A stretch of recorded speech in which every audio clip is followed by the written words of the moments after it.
Ito po yung ating mukbang sauce na ginawa ko po.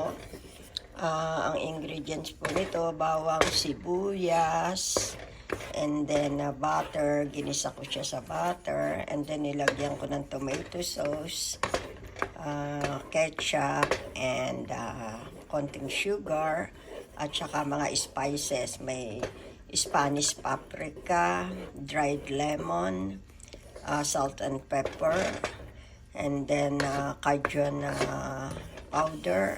Meron din po itong seafood sa mix ingredients na powder. Yan po. And then iginisa nyo, sama-sama together. And then pakuluan. Lagyan nyo ng kaunting red sugar. Yan po ang sauce natin ng mukbang.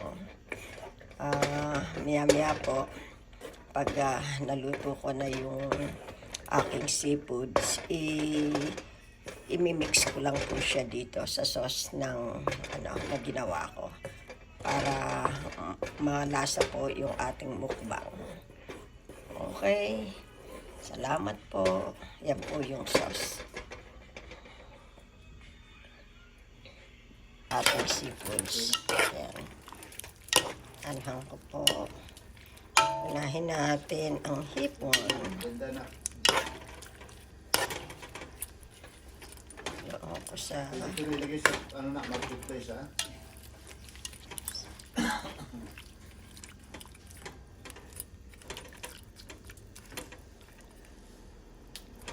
Pakukulang po natin yan, ang mga i-strain natin.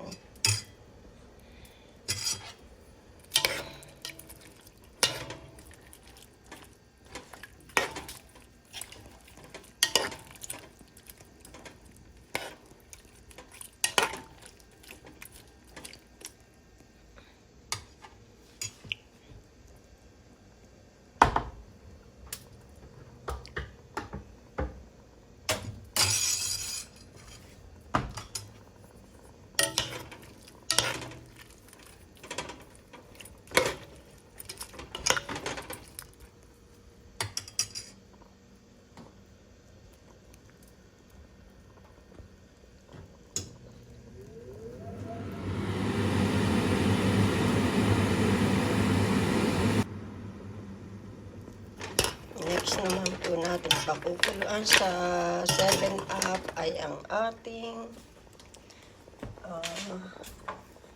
clams. Ayan.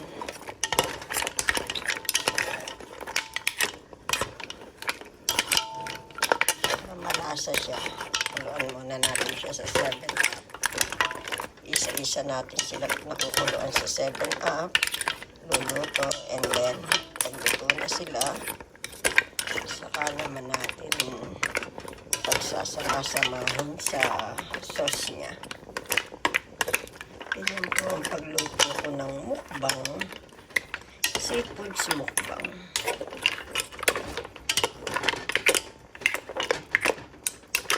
Alam po natin ng konti yan. Tapos strain po natin.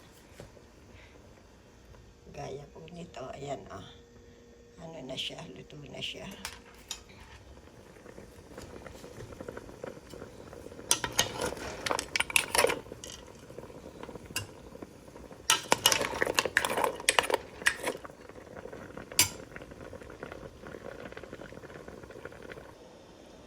Ito po, next natin pinakukuluan sa 7-Up ay ang ating squid. Ayan.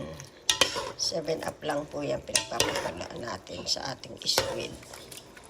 Napakuluan na po natin yung hipon, yung tahong, ngayon yung pong ating squid naman.